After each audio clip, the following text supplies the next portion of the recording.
Crush Town Hall 15 with the double hero charge. Learn how to secure 3 stars with it and avoid common mistakes with this ultimate guide. But before we dive in, let's explain the best hero equipment for dominating Town Hall 15 with the ultimate attack strategy. Starting with the Barbarian King, I recommend the Rage Vial with the Giant Gauntlet. Despite the nerfs, they still offer unmatched smashing potential. If you don't have the Giant Gauntlet, the Spiky Ball and Earthquake Boots are an excellent alternative, especially with the new balance changes making this combo a lot stronger. For added value, pair him with either the Phoenix to extend his impact post-mortem, or Frosty to slow down defenses, giving your king a little bit more survivability. Next up is the Grand Warden, where I recommend the Rage Vial with the Fireball for a powerful Warden charge and a smooth follow-up Warden walk. This is going to allow you to smash interior defenses while also letting him remove buildings on his own during the Warden walk.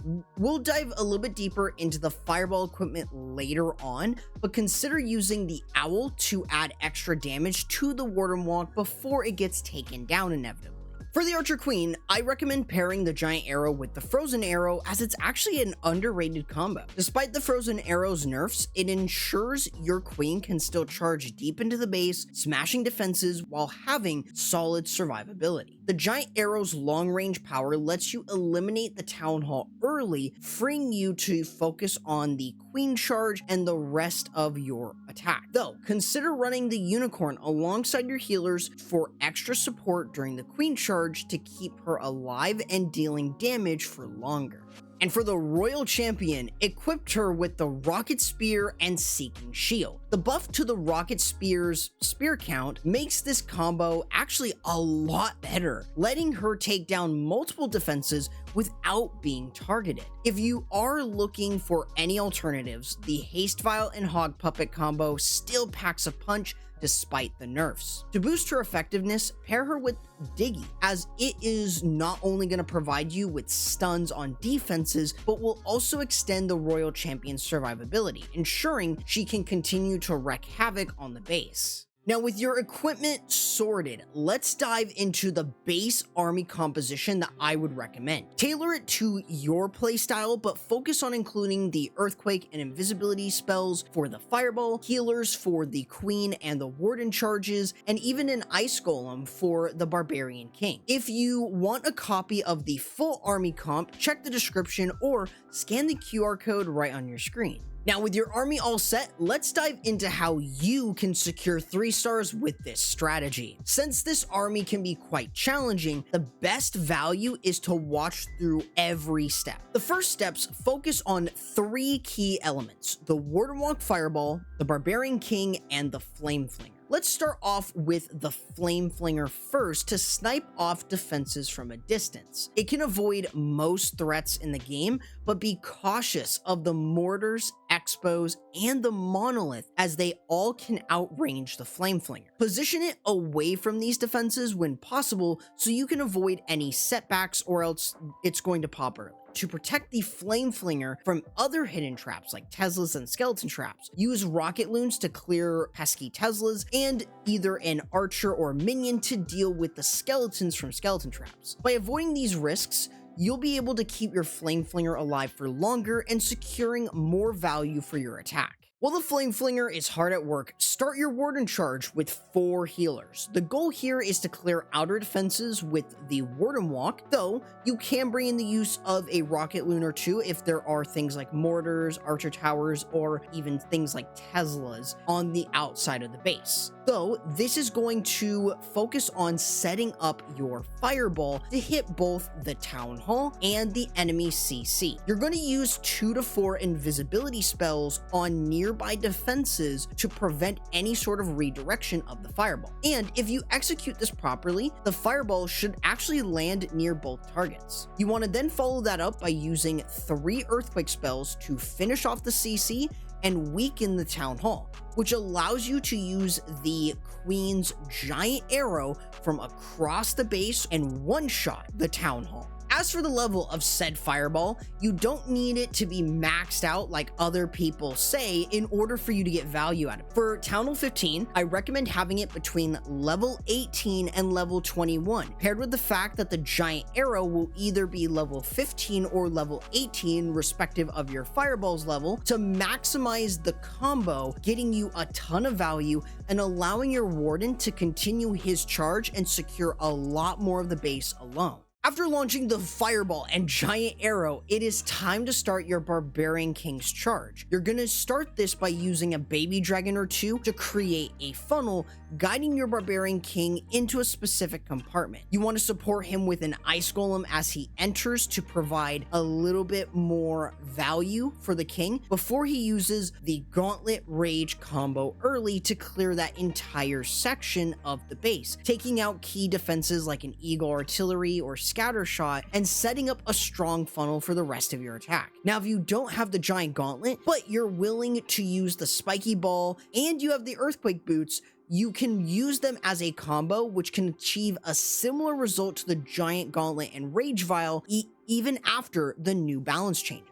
Now, with the Flame Flinger setup, the Warden Fireball taking down buildings, and the Barbarian King charging in and removing structures, this allows you to use the giant arrow with the Queen to snipe off the Town Hall with those 3 earthquakes and the Fireball. This is going to allow you to remove the Town Hall and set up your Queen charge by deploying the 5 healers. This is going to get your Queen at full strength and she can start charging in. Since she has the frozen arrow, you want to make sure that she's getting some key defenses. But before you do that, you need to funnel her in by using baby dragons to ensure she follows the path that you set. Using rage spells to boost her charge as you target high DPS defenses. Things like the Monolith are a great example, but also being able to keep your Queen healed up with the raged up healers. Additionally, in order to get across the base, you're going to use super wall breakers to push her deeper into the base, along with jump spells to connect her even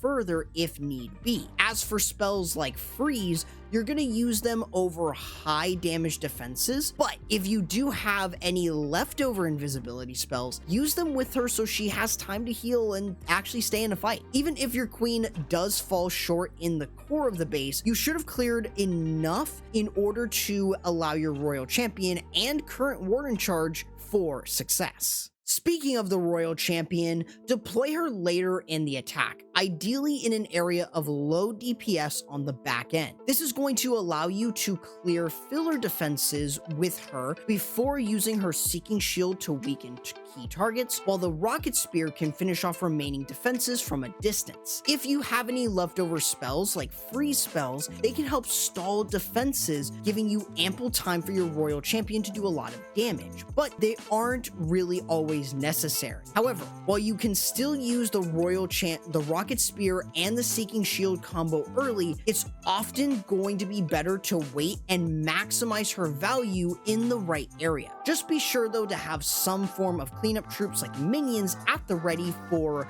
any leftover buildings so this army can turn any base to rubble. But with that said, how does a complex army like this look when every step is used all together? In this specific case, we're looking at an anti-2-star base with invisibility spell towers. Not like that matters, but we're using the Flame Flinger on one side of the base. Notice how there are no real mortars or expos that are going to immediately target the Flame Flinger, so it can get good value. We're also going to use the baby dragons in order to set up funneling, while also having the Grand Warden start walking, using 4 healers to start his charge as he works in. Using rocket balloons to snipe things off and control the funneling is always going to be super important. In this case, while your Warden is walking, you can use your Barbarian King and Ice Golem to start moving in for something like, in this case, the Eagle Artillery. Back to the Warden, we're going to use our invisibility spells over close defenses to send the Fireball in and remove both the CC and use the Giant Arrow to remove the Town Hall. This allows us to pretty much have a lot getting done. Of course, we have the Fireball to remove the Town Hall and the Giant Arrow from the Queen to remove the Town Hall, and then it sets us up for our Queen charge, but the King is going in and removing the Eagle Artillery, and the Flame Flinger is doing some heavy work clearing out other defenses. Other than this, We can then solely focus onto the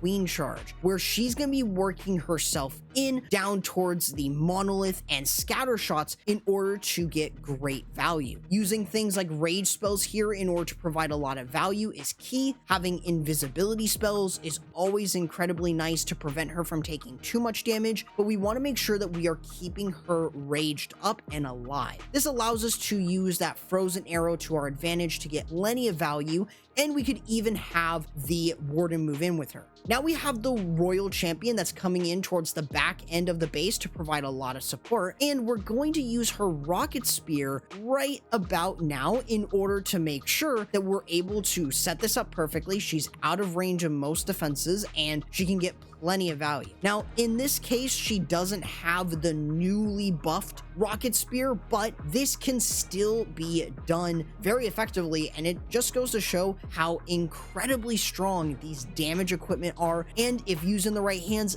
this strategy is incredibly dominant no matter what.